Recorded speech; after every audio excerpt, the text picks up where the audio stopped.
Hello everyone, we continue to study the hydraulic structures of ancient Egypt. In the previous video we began to examine the so-called lower Temple of Khafre, which is in fact the lower stage of the pumping station and at the same time the first stage of water purification for its supply to the Pyramid of Khafre. We have examined its structure and roughly understood what processes took place there. Now perhaps let's return to the temple and examine all of its elements specifically. Here we can see the first left of the entrances. Here, of course, the floor has already been restored, somehow redone. Obviously, here it has already been relaid from some small blocks.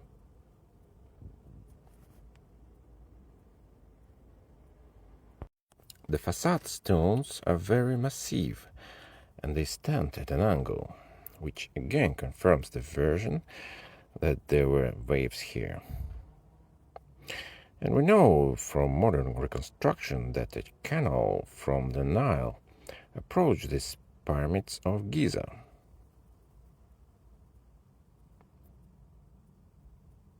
And this is already a scientific fact.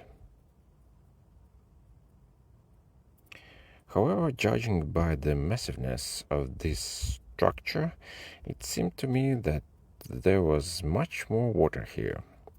Such passive coastal protection structures are not installed just like that. And even more, so such huge granite blocks were needed for a reason. What else should be noted? We see both the right and left entrances at the top have a niche like this. Probably some equipment was attached there that wasn't supposed to come into contact with water. Maybe some sensors or something else. And we see that the higher the blocks are, the smaller they are.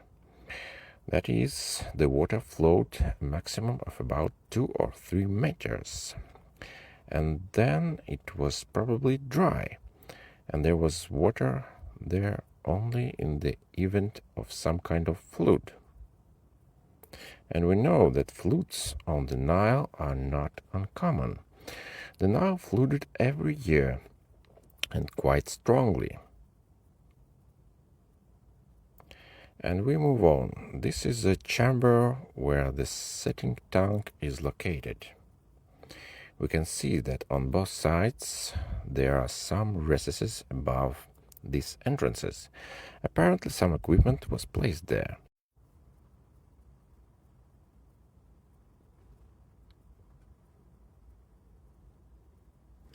And here is this settling tank where people are now simply throwing money. It's probably that it can be dug even deeper and there may be some further passages where the silt was transported. Or perhaps there was just some kind of ladle standing here and constantly scooping it out. In general, now we can only guess. The floor here, as in the entire further building, is Egyptian alabaster. Please don't confuse it with gypsum. This is a material that practically doesn't react with anything and it's simply an ideal coating. Vases and dishes were made from it in Egypt. Unfortunately, they couldn't make walls from it because it's rather fragile material. So they made the walls from granite and we see what huge blocks they used here, of course. And we see that where the gates enclosing this temple are now, there are special recesses. Apparently there were shutters here at one time. Something was surely located here, some doors. Perhaps, of course, this was done at a later time. The Egyptians could probably chisel it out, because these recesses are made somewhat crookedly.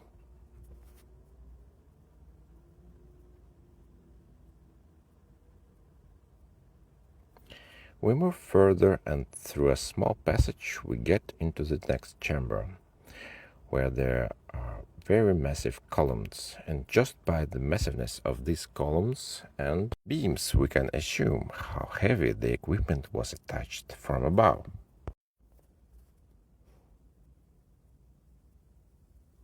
And we can even assume that it was some kind of modular equipment that was transported by some aircraft, brought, installed, connected, and everything began to work. And we see how damaged the lower parts of the columns are. Even granite couldn't resist the water purification processes that took place here. Although granite, along with Egyptian alabaster, as I have already said, are some of the most resistant materials to various types of impacts with any type of liquids. Of course, not all elements of the beams and columns remained intact here. Many of them are damaged. Some have been restored, but it looks like this building also suffered during the War of the Gods. Although there is another version, which we will return to later. There is no beam here, and some elements look like they were simply torn apart. Well, and in the alabaster floor we see these traces from the installation of these cathodes and anodes for electrodialysis. Judging by everything, each rod has some kind of support. Perhaps some kind of insulator. It's hard to say now. And there's another interesting thing. In the area where chemical softening was done, and especially where chemical reagents were added, there is the greatest destruction of granite. We can see how warped the walls are. By the way, except for the top row, the top one is more or less in good condition, but the bottom one is simply mutilated. And we see something interesting here, some kind of green plaster. On one of the stones it's brighter, on the second one is also there, but darker. Probably the granite blocks here were so damaged that they had to be repaired with such plaster. Well, they couldn't replace the whole block, and their plaster was very good.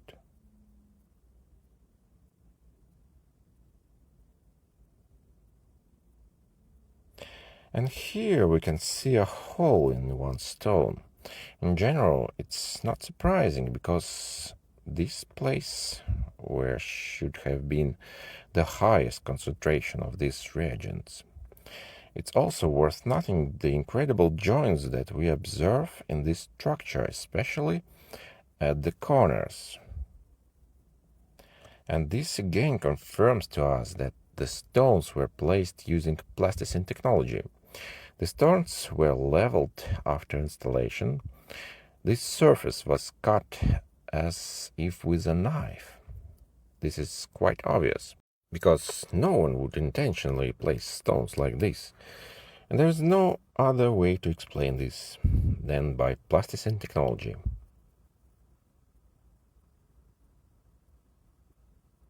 In addition, there are some joints where it looks like these stones weren't aligned at all before joining. The stones were simply softened, pressed against each other, and the excess was cut off. But this joint itself, when softened, turned out to be almost hermetic. Otherwise, under the influence of chemical and electrical influences, this granite wouldn't have stood for long. But in some places we see absolutely perfect joints. Where the granite has broken off, it's simply something incredible. Nevertheless, despite the rather serious destruction of the granite, due to the processes that took place here at the time when the station was operating, this structure has been preserved very well. And all thanks to the fact that for a long time, right up until the middle of the 19th century, this structure was under a very thick layer of sand, and in fact, no one destroyed it or took it apart for stones.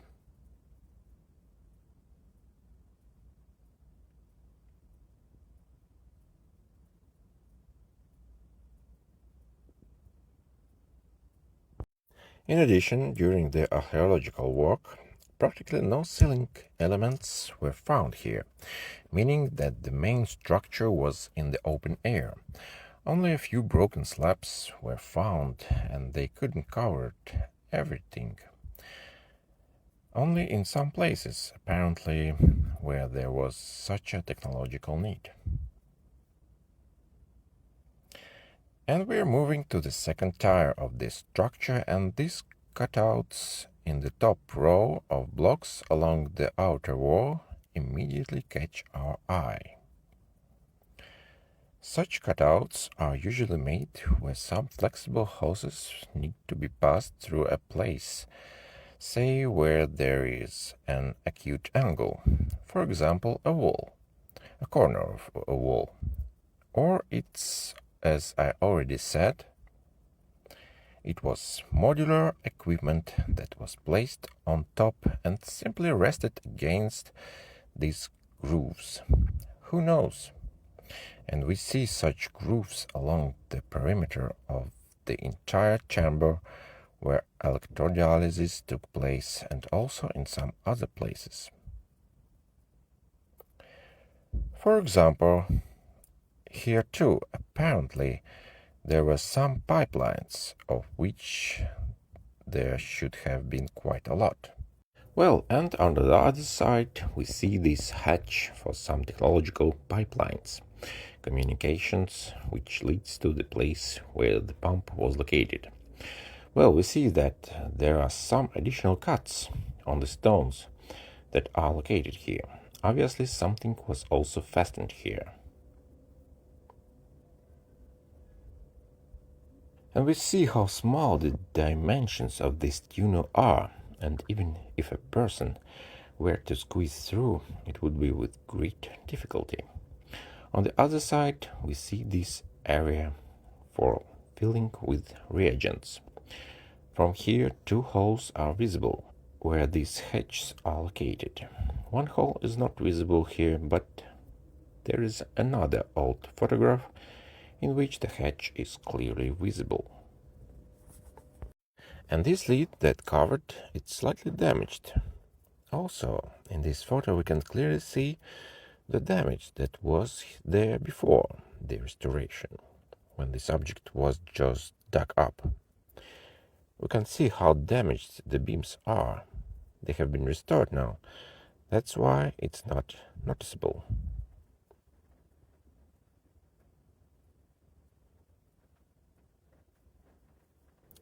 But this is precisely an indicator that perhaps this equipment that was attached here was turned out simply barbarically. Perhaps these very gods, when they left this place, they hastily tore out this equipment, took it with them, because otherwise it's impossible to explain such destruction simply by some kind of explosions.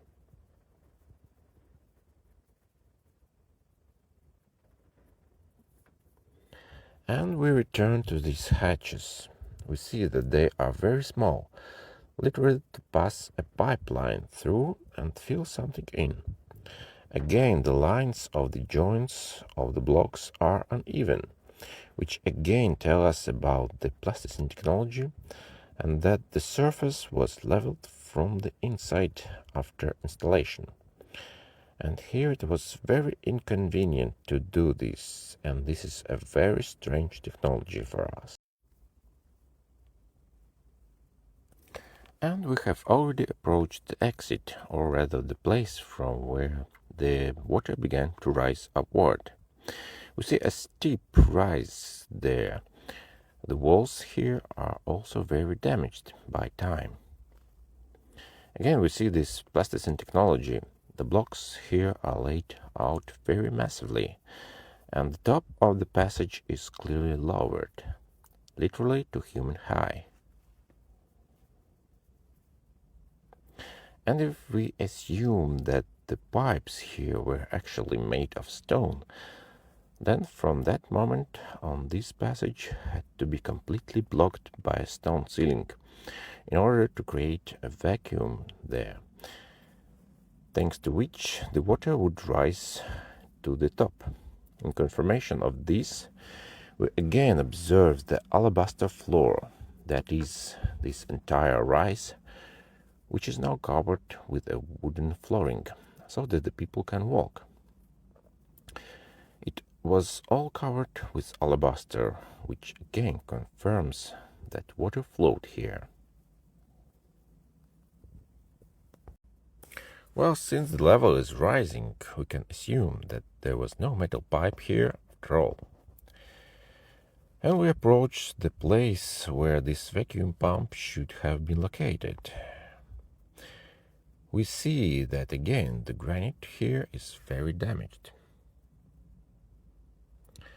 And this right door unfortunately is closed. There is a small room there in which, by all appearances, there was some kind of electric motor or vacuum station.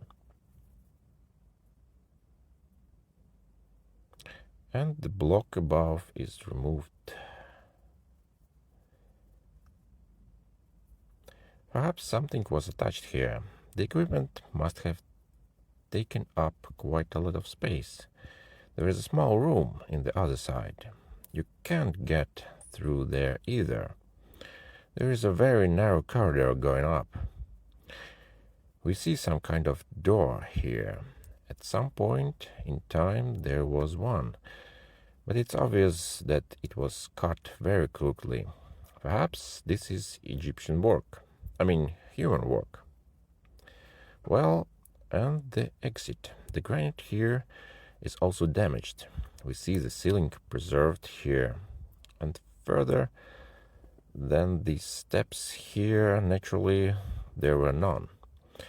We see a rocky foundation here. Apparently, the pipe was located directly on the rocky foundation and led further. And from this angle we can clearly see that these blocks are aligned in a line.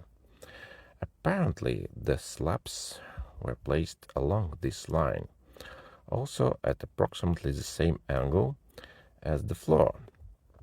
And we see a certain recess in the wall from the outside.